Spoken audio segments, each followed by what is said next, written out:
back to healing that mocking mind. You know, those little voices that are saying a million and one things in our minds, and those conversations that we are having. Well, this is what it's all about. So this is the place where you can have the power to go through your own personal self-help. Today's session is 5 ways to heal anxiety. Now, a lot of people are very confused about what actually anxiety is. So today we're going to be looking at what is anxiety and how you and I can actually overcome anxiety. Anxiety is actually an intense or excessive or even a persistent worry and fear. And that's what overconsumes us. And sometimes this can be in everyday situations that this can happen to us. Sometimes these things, intense worry or whatever it might be, on odd occasions is called for. But when it's consistently happening and when it's always happening on a daily basis or more regular than often, you need to ask yourself, where is this coming from? So I suffer from anxiety, okay, and I suffer from panic attacks. And it's a difficult thing to overcome. It's not something that's easy. And I've had to work very hard at it. Even today, I actually went through a bit of an anxiety attack. And so we need to ask ourselves, how do we know we're suffering from anxiety? So what I'm going to be doing is I'm going to give you 7 questions. And what I'm going to ask you to do is rate yourself over a 7-day period. In 7 days, how often do these things occur for you? So if it never occurs, I want you to give yourself the score 0. If it occurs some days, I want you to give your score 1. If it happens more than 4 days, I need you to give yourself a score 2. And if it's happening to you every day, give yourself a score 3. I want you to be open and honest with yourself in these questions. I had to, because if we don't learn how to deal with anxiety, sometimes we don't know we even have it until it's brought to us and recognized with us. So the first question that we're going to be asking you today is, number 1, feeling on the edge, feeling nervous, feeling anxious.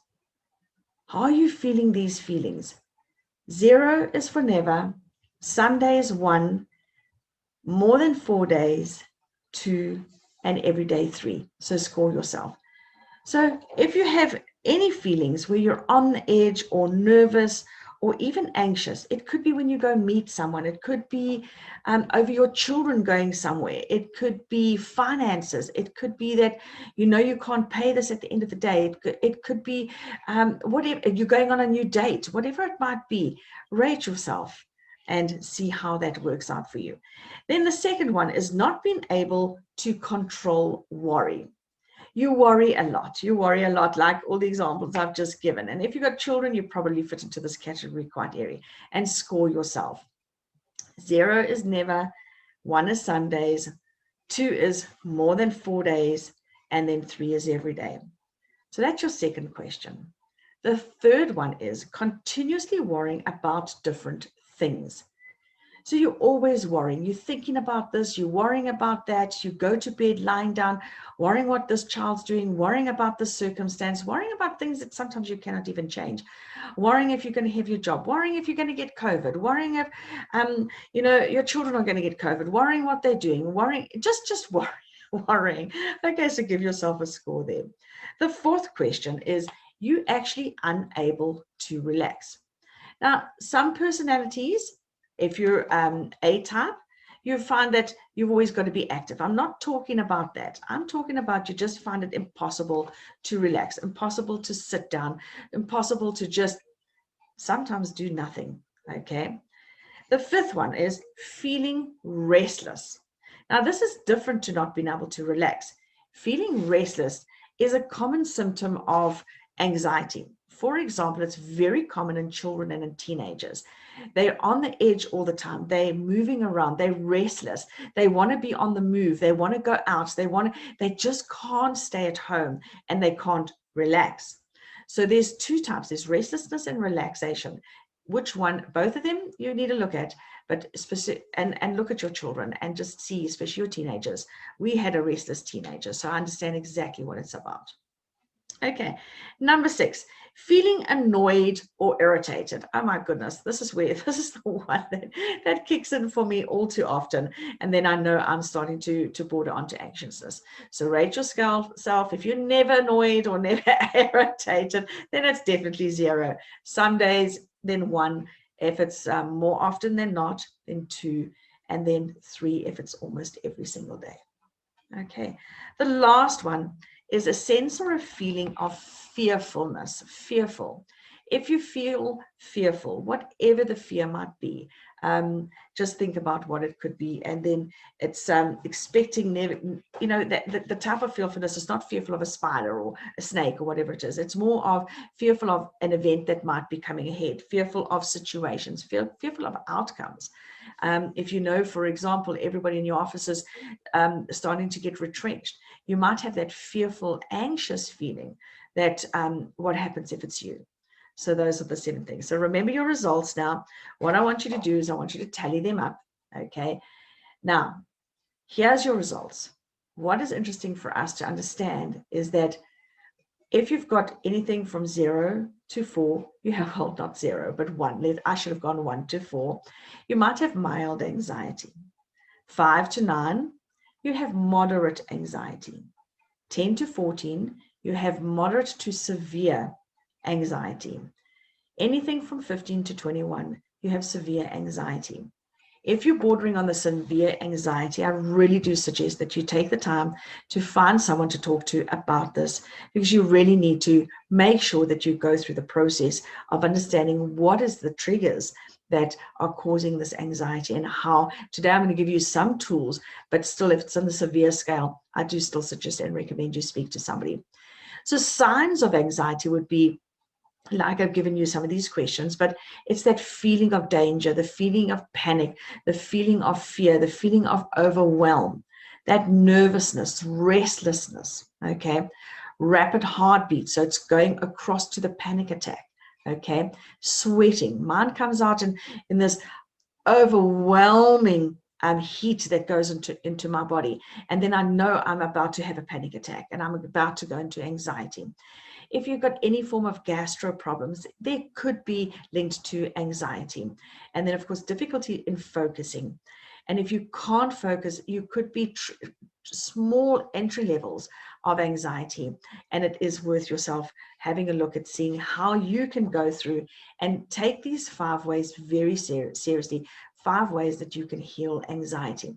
They're not the only ways, but they're 5 ways that I personally have found very, very good for me. And the number 1 is obviously relaxation. Now, with relaxation, there's 3 things that one can do to create an environment where you can relax. One is that breathing. When I find my anxiousness coming upon me or that panic attack, overwhelm, it's a matter of, so inhale, 1, 2, 3, exhale. Try not to do it from your chest or from your throat or from your nasal. Do it from your belly. So you would inhale all the way down and then release it. And this will do that 3 or 4 times. If you find you're anxious at work, just go off to the ladies' toilet or to the gents, okay? And just do that exercise. Just let it flow over you. Meditation is a really good tool as well. Remember, it's not emptying your mind. It's just focusing. Bring yourself to a place of focus. Journaling is also very good. So if you haven't seen my video, which is all to do with the projection and reflection journaling, please have a look at that and find out how you can go through that process of journaling, because it does help to identify what are the triggers that are causing this anxiousness to happen, because we need to tap into it and stop it down. So that was the first one. That was relaxation. The second one is got 3 into it. So it's all about self-care. It's sleep, nourishment, and exercise. 3 very important things that will actually reduce that anxiousness that is happening within you. Now, sleep, we need to understand, is really honestly a reparative technique that has been given to us that we should be tapping into, because it creates the balance and our body repairs when we sleep. So if we're depriving ourselves of sleep, what's happening is that we're creating the imbalance. Now, I do understand that all personalities, everybody has different types of sleeping hours that are good for them. So not everybody, I can't say to you, you must have 8 hours. Some people need 10, some people only need 7. So whatever it is that's good and healthy, that when you wake up in the morning, you feel as though you've been repaired, you've been restored. Those are the number of hours that you are going to need. Remember, if you're sleeping less number of hours than what you ought to, you're going to have that fright or flight happening within you, which is what causes your anxiety. Remember at all times, when you're about to go to sleep, if your mind is racing, then step into the 2 things that we spoke about early on, which is forcing that relaxation. 1 is the breathing, and 2 is the meditation. And that is why you have that old saying, count the sheep before you go to sleep.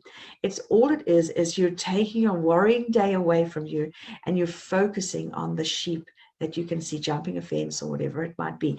All that is, it's actually a meditation technique that forces you to go to sleep. Okay, nourishment. Please, if you are suffering very highly from anxiety, I would highly suggest you could cut out gluten, cut out sugar, and cut out anything that has preservatives in. Okay. Exercises, well, that's all about getting oxygen back into your body. I can't tell you what exercise is good for you. You chat to your physician and you work out what is a good exercise routine for you. I don't like to sweat and perspire. So mine is Pilates or along those lines of the exercise that creates oxygen into the body, but in a slow way. But that's just me. Okay. So the first one was relaxation. The second one was all about the nourishment, the sleep, and the exercise. And then a third one to reduce anxiety would be to connect with others.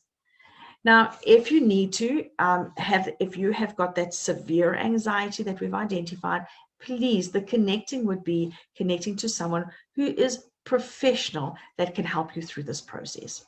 Otherwise, if you're suffering from the other 3, then I would highly recommend some activities like hiking, walking, doing something like that, any kind of activity that would connect with other people. It could be a sewing class, a cooking class, whatever it might be. So you find what you love, find your hobby, and then you step into that and you go and connect in some form of activities, which takes me to number 4. A really good way to reduce anxiety is to understand that we should be connecting with nature. Now, that's not really raising spiders, because that's not going to happen for me. But one of the ways that you can actually ground yourself, and I learned this from somebody who'd run, I just can't think of his name right now, but he's run some long distance things, and he's run the whole of the Wall of China and all that kind of thing. And that is to stay grounded. In other words, go outside barefoot, stand on the ground, just feel Mother Nature below you. I'm not saying you have to be a tree hugger or anything else like that, but just go and do your breathing exercises outside while you actually can just hear the birds and connect with what's outside, with the real stuff of why we're actually here, and that is connecting to Mother Nature. Again, connecting with others, join that one. Go for those walks, go for game drives, go for, if you're in South Africa, game drives, hiking, all those kind of things, connecting with nature. Another way to connect with nature is gardening. I know my grandmother and my father, very good at both of those. Me, it exhausts me just the thought of it. Okay. Then the last one, which I enjoy, is pay attention to the good things. Start paying attention to the good things that are around you. And one of the ways of doing that is every single day to go and do that projection, reflection, journaling, because it brings in the gratitude. What are we grateful for? And as you go through the day, literally stop to smell the roses. When last did you actually spend time and say, if you're an early bird, watch the sunrise. If you're not an early bird, then catch the sunset. Spend some time admiring just the things that are around you, the beauty that is around you. Get off your social media and connect with the things that are around you. Because if you're stuck on social media, if you're a young person and you're trying to model yourself against the images that they say we ought to be, well, guess what? You're going to force that anxiety upon yourself and end up with a whole lot of other sicknesses that are linked and stem off from anxiety. So not all anxiety is long-term. So some anxiety, as I say, can just be certain things, seasonal things that happen to you, and it could also be your triggers from childhood. If you are suffering from that long-term anxiety, which is, they actually call it an anxiety disorder, I highly recommend and would love to suggest that you go and speak to somebody who specializes in this field and speak to them and overcome. I've just given you a few ways that could reduce the anxiety and start the healing process. But if you're suffering from an anxiety disorder, then I do suggest you have a chat to someone. So seek professional help. And I look forward to sharing something new with you. If you haven't started subscribing to my channel at the moment, please do. It's just on the YouTube. It's Dr. Michelle Fantonda. And I say thank you very much for listening to the session. And I really, really do pray for you and care for you, to say, if you do suffer from any form of anxiety, like I do, okay, mine is not a disorder, but I know if I'd let it become a disorder, it most certainly would. I do still suffer from anxiety and panic attacks. And I know I've had to narrow down and work out through my journaling, what are the triggers that cause that? And so that's mine and my story. So I pray that you look after your story, find your story, and please share this video with somebody that you might know that is suffering from anxiety. Dr. Michelle signing off, saying, God bless. Take care.